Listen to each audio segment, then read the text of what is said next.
गौरी पुत्र गणेश भगवान की जय। जय श्री कृष्ण। राधे राधे।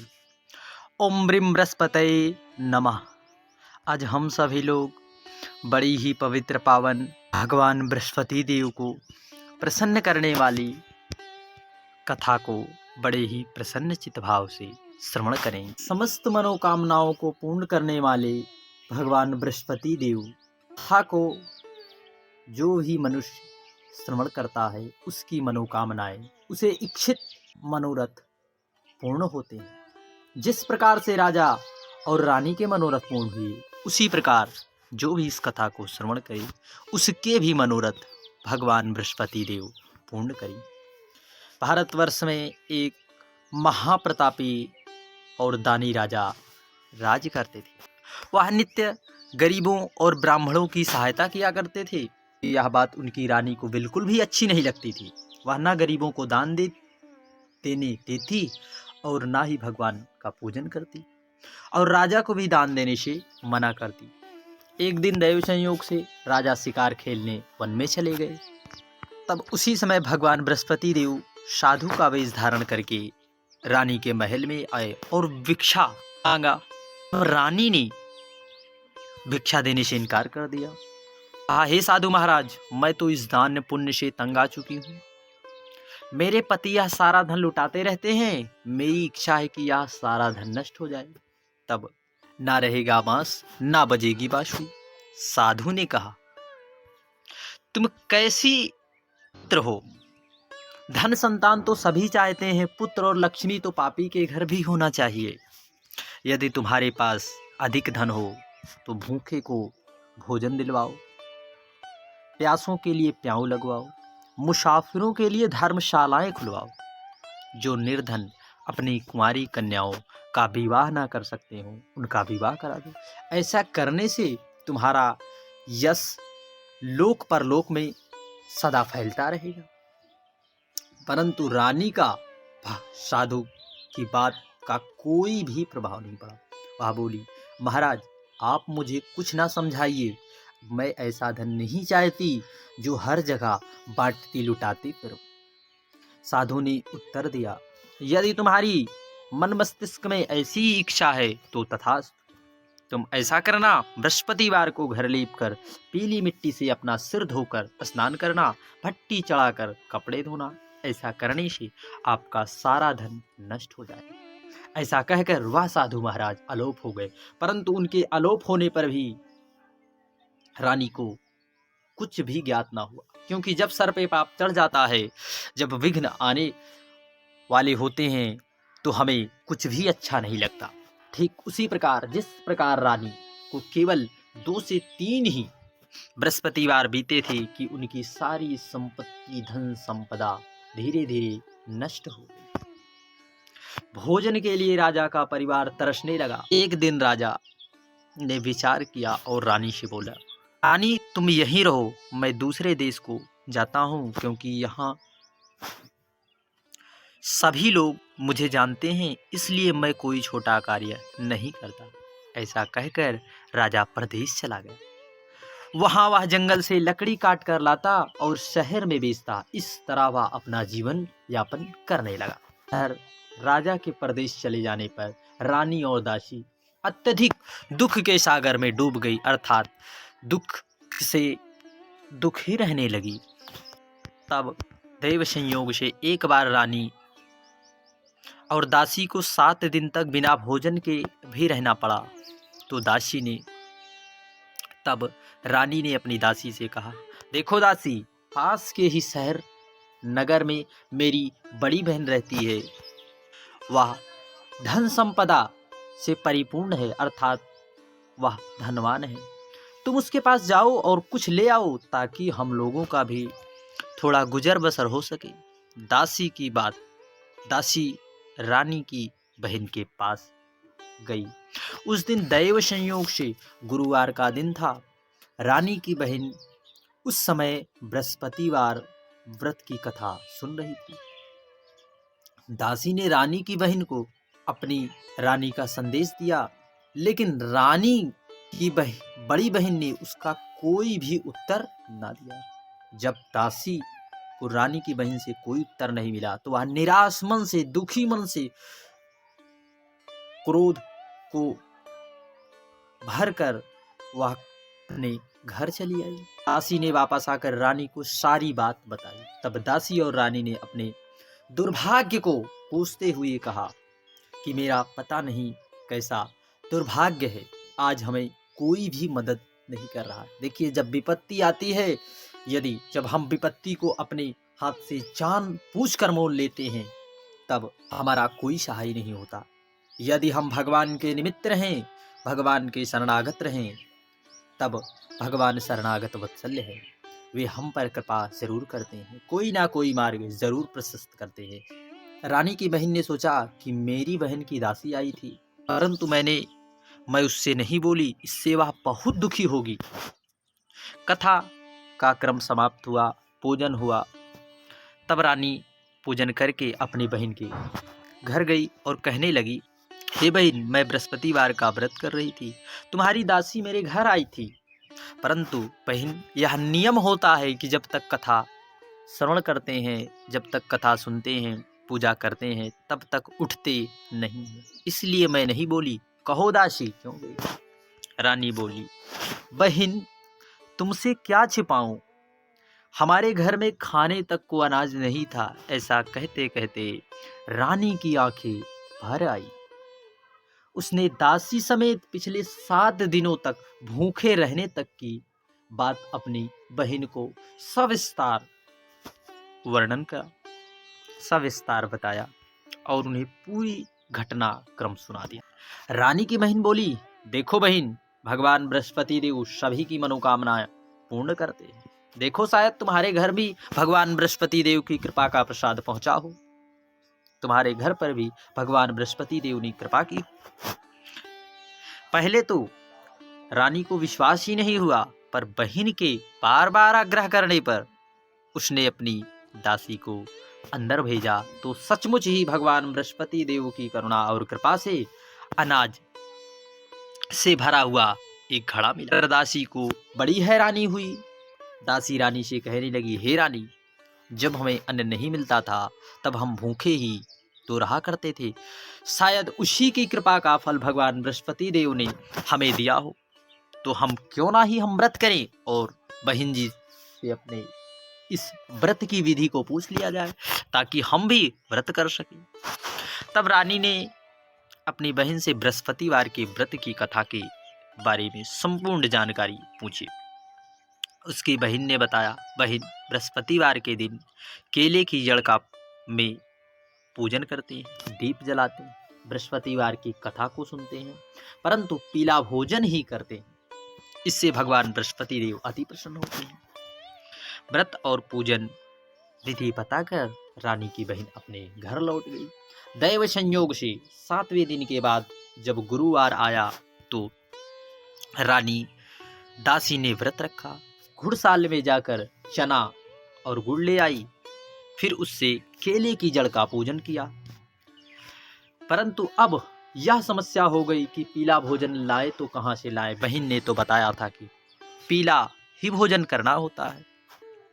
इस बात को लेकर वे बड़ी ही चिंतित, दुखी होने लगी, क्योंकि उन्होंने व्रत रखा था। यदि भक्त भगवान के प्रति एक कदम भी आगे बढ़ाता है तो भगवान भक्त के प्रति कई हजार कदम बढ़ाकर आते हैं, परंतु यदि भक्त पहले पग तो बढ़ाए। तब उन्होंने भगवान बृहस्पति देव का जो व्रत किया था, उसी के प्रभाव से भगवान बृहस्पति देव ने एक साधु का वेश धारण करके सुंदर सुंदर 2 थाल में पीला भोजन दासी को दे गए। भोजन पाकर दासी प्रसन्न हुई और रानी के साथ मिलकर भोजन ग्रहण किया और उसके बाद सभी गुरुवार को व्रत पूजन करने लगी। बृहस्पति भगवान की कृपा से उसके पास फिर से धन संपत्ति आ गई, परंतु रानी पहले की तरह फिर आलस करने लगी। तब दासी बोली, देखो बहन, देखो रानी, पहले भी इसी प्रकार के आलस्य के कारण तुमने धन संपत्ति रखने में कष्ट होता था और अब भगवान बृहस्पति देव की कृपा से धन मिला है तो फिर से तुम्हें आलस्य। रानी को समझाते हुए दासी ने कहा, बड़ी मुसीबतों के बाद हमें यह धन मिला है, इसलिए इस धन को दान पुण्य में लगाओ, गरीब कन्याओं के विवाह में लगवाओ, मनुष्यों को भोजन करवाओ, शुभ कार्यों में खर्च करो, जिससे तुम्हारा यश स्वर्ग में, लोक में, परलोक में फैले तथा पितृ प्रसन्न हो। दासी की बात मानकर रानी अपना धन शुभ कार्यों में खर्च करने लगी, जिससे पूरे नगर में उसका यश फैलने लगा। बृहस्पतिवार व्रत कथा के बाद श्रद्धा के साथ आरती की जानी चाहिए। इसके बाद महाप्रसाद बांटकर उसे ग्रहण करना चाहिए। आगे की कथा किस प्रकार। राजा जंगल में एक दिन दुखी मन से एक वृक्ष की छाया में बैठे हुए थे। दैव संयोग से उसी वन में भगवान बृहस्पति देव ने एक साधु का वेश धारण करके उनके सम्मुख प्रकट हो गए। लकड़हारे का कार्य करने वाले राजा के सामने आकर बोले, हे लकड़हारी, तुम इस सुनसान वन में चिंता करके क्यों बैठे हो? लकड़हारे ने दोनों हाथ जोड़कर प्रणाम किया और उत्तर दिया, महात्मा जी, आप सब कुछ जानते हैं, मैं क्या कहूँ। यह कहकर साधु को अपनी सारी आत्मकथा सुनाई। तब साधु महाराज ने भगवान बृहस्पति देव ने कहा था कि तुम्हारी स्त्री ने भगवान बृहस्पति देव का निरादर किया था, जिसी के कारण रुष्ट होकर तुम्हारी यह दशा हुई है। अब तुम चिंता मत करो, जैसा मैं कहूँ वैसा करो, तुम्हें भगवान पहले से अत्यधिक धन संपत्ति पुनः प्रदान करेंगे। राजा ने पूछा। तब राजा को साधु भगवान स्वरूप बृहस्पति देव ने कहा, तुम बृहस्पतिवार के दिन चने की दाल और मुनक्का लाकर उससे प्रसाद बनाओ और शुद्ध जल से लोटे में शक्कर मिलाकर अमृत तैयार करो और कथा करो। कथा के पश्चात अमृत प्रसाद बांटकर आप भी ग्रहण करो। ऐसा करने से भगवान तुम्हारी सब मनोकामनाएं पूर्ण करेंगे। साधु के वचन सुनकर लकड़हारा बोला, मुझे लकड़ी बेचकर इतना पैसा नहीं मिलता कि जिससे मैं अपना गुजारा कर सकूं, तो मुझे इतना धन कहाँ से प्राप्त हो जिससे मैं भगवान बृहस्पति देव का पूजन करूं। परंतु मैंने आज रात्रि के स्वप्न में अपनी पत्नी को व्याकुल देखा था। मेरे पास कुछ भी नहीं जिससे मैं उसकी खबर मंगा सकूं। सब साधु ने कहा, लकड़हारी, तुम किसी की चिंता मत करो। बृहस्पति वार के दिन तुम रोजाना की तरह लकड़ी बेचने शहर की तरफ जाओ, जिससे तुम्हें रोज से अत्यधिक धन मिलेगा। बृहस्पतिवार का दिन आया। राजा जब लकड़ी बेचने शहर की तरफ गया तो वास्तव में भगवान बृहस्पति देव की कृपा से उसे उस दिन से कई गुना अत्यधिक धन मिला और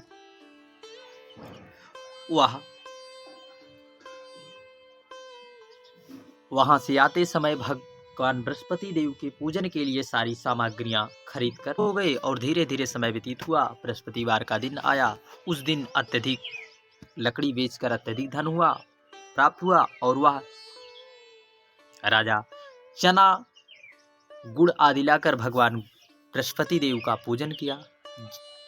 उस दिन से उसके क्लेश धीरे धीरे करके दूर होने लगे। परंतु जब दोबारा गुरुवार आया तो बृहस्पतिवार का व्रत करना भूल गया। इस कारण भगवान बृहस्पति देव नाराज हो गए। उस दिन नगर के राजा ने एक विशाल महायज्ञ का आयोजन किया। शहर में यह घोषणा करा दी कि यदि कोई भी व्यक्ति अपने घर में चूल्हा जलावेगा, अपने घर में चूल्हा ना जलावे, महाराजा के यहाँ जाकर भोजन ग्रहण करे। इस आज्ञा को जो ना मानेगा उसे फांसी की सजा दी जाएगी। इस तरह की घोषणा सुनकर संपूर्ण नगर में सभी लोग राजा की आज्ञा अनुसार शहर के सभी लोग भोजन करने गए। लेकिन लकड़हारा कुछ देर के बाद गया, इसलिए राजा ने उसे अपने घर पर ही लिवा ले गए और उसे भोजन करा रहे थे। तब रानी की दृष्टि खूंटी पर टंगे हुए हार पर पड़ी। हार ना दिखाई देने के कारण रानी ने कहा, निश्चय ही यही अंत में भोजन करने आया था, इसी मनुष्य ने हार को चुरा लिया है। उसी समय सिपाहियों को बुलाकर उन्हें कारागार में डाल दिया गया। लकड़हारा कारागार में पड़ा रहा। बहुत दुखी होकर विचार करने लगा। जो महात्मा जी उन्हें वन में मिले थे, उन्हीं महात्मा का मन में विचार करने लगे तो दैव संयोग से तत्काल भगवान बृहस्पति देव साधु के वेश में प्रकट हुए। उसकी दशा को देखकर कहने लगे, अरे मूर्ख, तूने बृहस्पतिवार की कथा नहीं करी, इसी कारण तुम्हें दुख प्राप्त हुआ है। अब तू चिंता मत कर। बृहस्पतिवार के दिन कारागार के दरवाजे पर 2-4 पैसे मिलेंगे, उससे तुम भगवान बृहस्पति देव का पूजन करना, तेरे सारे कष्ट दूर हो जाएंगे। लकड़हारे ने व्रत किया, कथा करी। रात्रि को बृहस्पति देव ने उस राजा के स्वप्न में आकर कहा, जिस राजा को तुमने कैद किया है, लकड़हारे को वह राजा है, उसने हार नहीं चुराया है, तुम्हारा हार खूंटी पर टंगा है, उसे कारागार से मुक्त करो, वरना तुम्हारा सारा राजपाट नष्ट कर दूंगा। राजा घबरा कर स्वप्न में उठा और अगली सुबह होने का इंतजार करने लगा। और अगली सुबह राजा ने यह घोषणा की कि इस लकड़हारे को मुक्त किया जाए। लकड़हारे को मुक्त किया और उसे बहुत सा धन आदि दिया। और जब राजा ने खूंटी पर देखा हार, तो उसे टंगा मिला था। वह अचंभा में पड़ गया, अर्थात आश्चर्य में पड़ गया। तब उसे अत्यधिक धन देकर क्षमा मांगकर उन्हें विदा किया। बृहस्पति देव की आज्ञा अनुसार लकड़हारा अपने नगर को चल दिया। जय श्री कृष्ण, राधे राधे। आइए हम सभी लोग आरती के क्रम में, इसी के क्रम में जब राजा अपने नगर आया तो उसने देखा कि यहाँ अत्यधिक पहले से भी वन उपवन लगे हैं। तो उन्होंने सोचा कहीं ना कहीं रानी गलत मार्ग से यह धन कमाकर उन्होंने बनवाया है। तब रानी पर क्रोध हुआ, क्रोध किया। तब दासी ने उन्हें समझाते हुए कहा कि यह भगवान बृहस्पति देव की कृपा है। तब राजा समझ गया और भगवान बृहस्पति देव की नित्य कथाएं करता और लोगों को जो भी कष्ट होते, भगवान बृहस्पति देव उनके कष्टों को दूर करते। उसी प्रकार किसान के और राजा के कष्ट दूर हुए और रानी को पुत्र रत्न की प्राप्ति हुई भगवान बृहस्पति देव की कृपा से। जो भक्त जैसी भी मनोकामना लेकर भगवान बृहस्पति देव का पूजन कथा करता है, उसकी वह मनोकामना भगवान बृहस्पति देव जरूर पूर्ण करते हैं। हृदय से उसका मनन करते हुए जयकारा बोलना चाहिए। बोलिए बृहस्पति देव भगवान की जय। ओम जय बृहस्पति देवा, ओम जय बृहस्पति देवा। छिन छिन भोग लगाऊं, छिन छिन भोग लगाऊं, कदली फल मेवा। ओम जय बृहस्पति देवा। तुम पूर्ण परमात्मा, तुम अंतर्यामी, जगत पिता जगदीश्वर, तुम सबके स्वामी, तुम सबके स्वामी। ओम जय बृहस्पति देवा। चरणामृत निज निर्मल सब पातक हरता, सकल मनोरथ दायक कृपा करो भरता, कृपा करो भरता। ओम जय बृहस्पति देवा। तन मन धन अर्पण कर, जो जन शरण पड़े, प्रभु प्रकट तब होकर, प्रभु प्रकट तब होकर, आकर द्वार खड़े, आकर द्वार खड़े। ओम जय बृहस्पति देवा। दीन दयाल दयानिधि, दीन दयाल दयानिधि, भक्तन हितकारी, भक्तन हितकारी। पाप दोष सब हरता, भव बंधन हारी। ओम जय बृहस्पति देवा, ओम जय बृहस्पति देवा।